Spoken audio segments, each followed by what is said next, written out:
Assalamualaikum warahmatullahi wabarakatuh. Kami dari kelompok 5 akan mempresentasikan uji kadar hemoglobin dan koagulasi darah. Sebelum itu, saya akan memperkenalkan pertama, saya sendiri, Muhammad Akbar Hidayat Hasbiullah.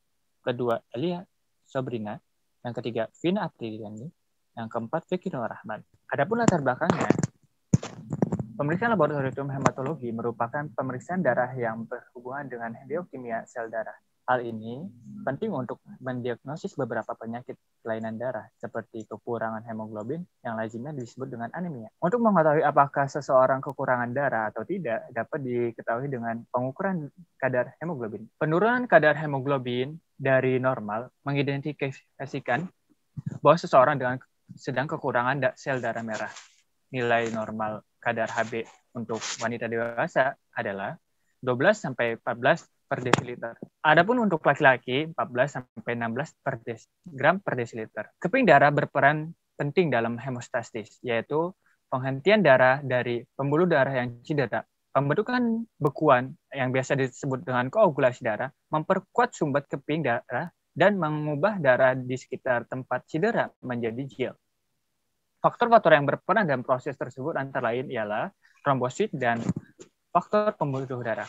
Adapun tujuan praktikum menentukan kadar hemoglobin dan metode ahli. Yang kedua, menganalisis pengaruh jenis kelamin pada kadar hemoglobin. Yang ketiga, menganalisis lama waktu peredaran darah dan waktu pembukuan darah. Adapun rumusan masalah pada percobaan pada kali ini adalah yang pertama, bagaimana cara menentukan kadar hemoglobin dengan metode Sahli. Yang kedua, ada bagaimana pengaruh jenis kelamin pada kadar hemoglobin. Dan yang terakhir ada berapa lama waktu pendarahan dan waktu pembekuan darah. Kemudian selain rumusan masalah, ada juga hipotesis pada percobaan kali ini. Yang pertama ada kadar hemoglobin dapat ditentukan secara visual menggunakan metode Sahli dengan membandingkan warna suspensi dengan indikator warna pada alat ukur hemometer. Kemudian yang kedua ada antara laki-laki dan perempuan memiliki kadar hemoglobin yang berbeda. Pada kadar hemoglobin laki-laki lebih tinggi daripada kadar hemoglobin pada perempuan. Kemudian yang hipotesis yang terakhir ada kecepatan koagulasi darah atau pembekuan darah normal sekitar 6-12 menit. Berikutnya,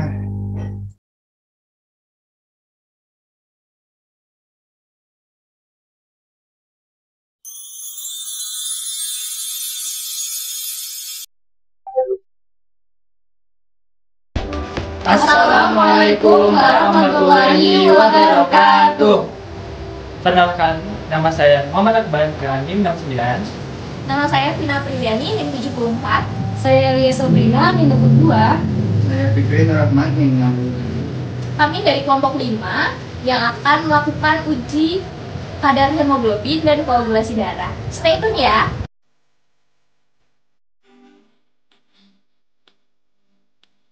Praktikum kali ini kita membutuhkan alat bahan. Yang pertama ada masker, lalu ada sarung tangan latex.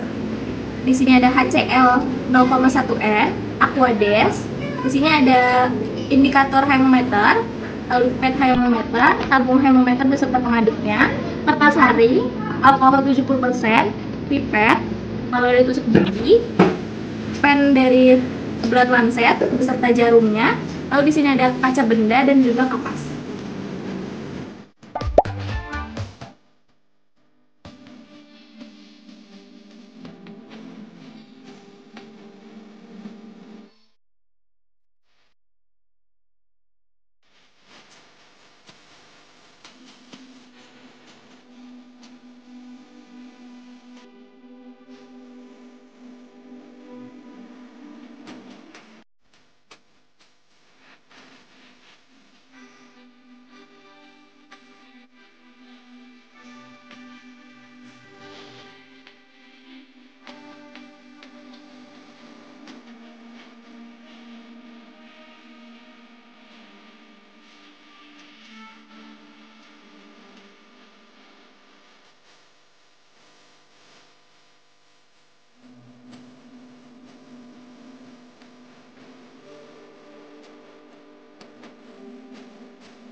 Nah, itu tadi praktikum yang telah kita lakukan. Semoga bermanfaat. Wassalamualaikum warahmatullahi wabarakatuh. Jaga jari-jari Anda.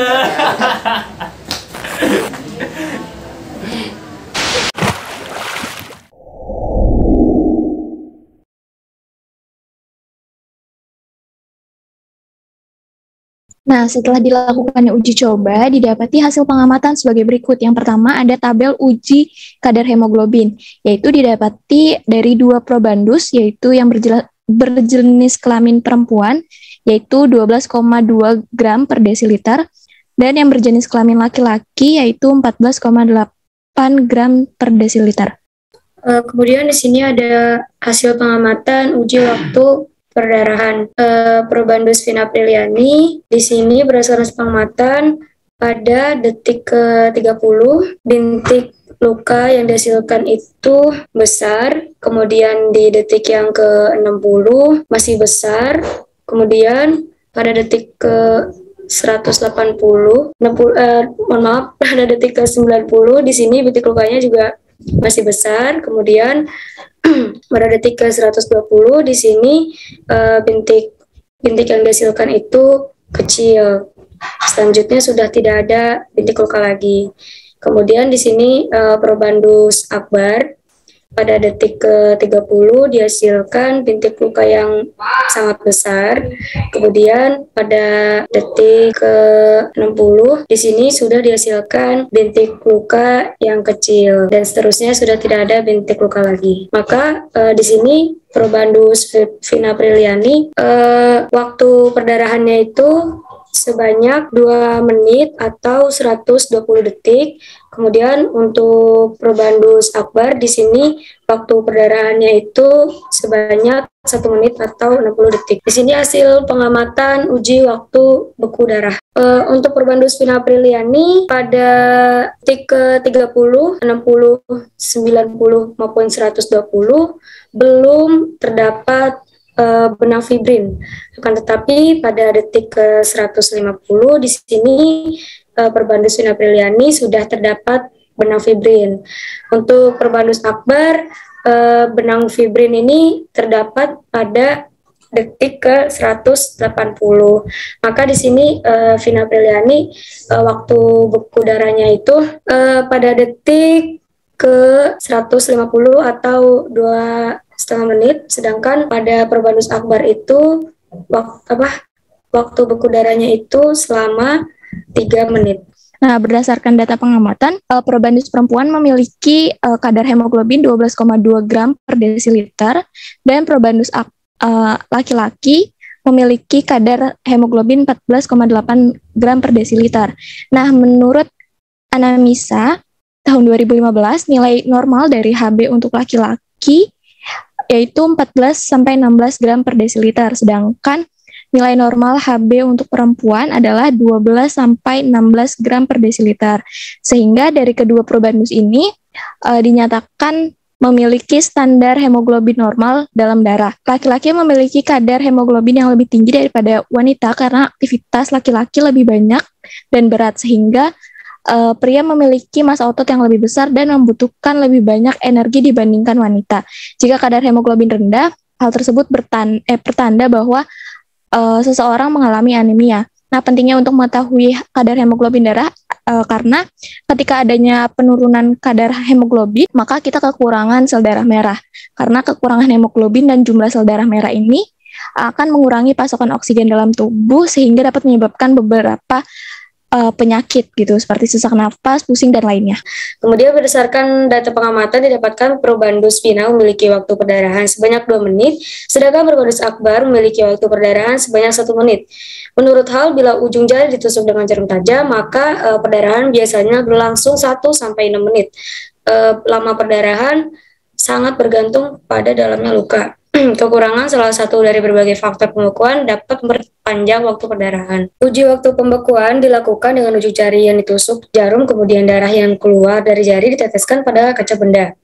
Setiap 30 detik sekali pada darah dicelupkan tusuk gigi untuk memastikan adanya benang fibrin. Ketika terdapat fibrin, maka sampai situlah waktu pembekuan darah atau koagulasi darah ditentukan. Berdasarkan data pengamatan didapatkan bahwa Probandus Vina memiliki waktu beku darah sebanyak 2,5 menit, sedangkan Probandus Akbar memiliki waktu beku darah sebanyak 3 menit. Menurut Tank Carey, pembekuan darah normal terjadi pada kisaran waktu 3-8 menit. Pembekuan darah terjadi oleh faktor perubahan protein plasma, protrombin, menjadi trombin. Trombin adalah suatu enzim yang mengkatalisasi fibrinogen, yaitu suatu protein yang larut menjadi fibrin yang tidak larut. Dalam beberapa detik, fibrin berpolimerasi menjadi suatu jala-jala yang tersusun dari benang-benang fibrin yang panjang berjalan ke segala arah. Jala ini menangkap elemen darah yang berbentuk dan terbentuklah suatu bekuan. Namun, menurut Hall di sini Hall menyatakan bahwa waktu koagulasi darah normal adalah 6-10 menit. Akan tetapi 6-10 menit ini didapatkan dengan cara menempatkan darah dalam tabung reaksi kaca yang bersih secara kimia dan kemudian menggoyangkan tabung itu setiap 30 detik hingga darah membeku. Maka di sini waktu pembekuan sangat bervariasi bergantung pada metode pengukuran yang digunakan. Berdasarkan uji coba kali ini, dapat disebutkan bahwa kadar hemoglobin menggunakan hemometer hanya perlu mengamati dan menyamakan warna yang telah ada di hemometer dengan cara menetesi Aquades. Hemometer umumnya banyak nilai normal kadar Hb untuk wanita ialah 12-14 gram per desiliter. Sedangkan laki-laki 14-16 gram per desiliter. Sehingga menghasilkan lebih banyak laki-laki dibandingkan wanita. Karena gram lebih banyak di laki-laki dibandingkan wanita. Adapun waktu koagulasi darah pada perempuan 120 detik untuk laki-laki dan untuk laki-laki 150 detik. Oke, sekian dari kami. Assalamualaikum warahmatullahi wabarakatuh.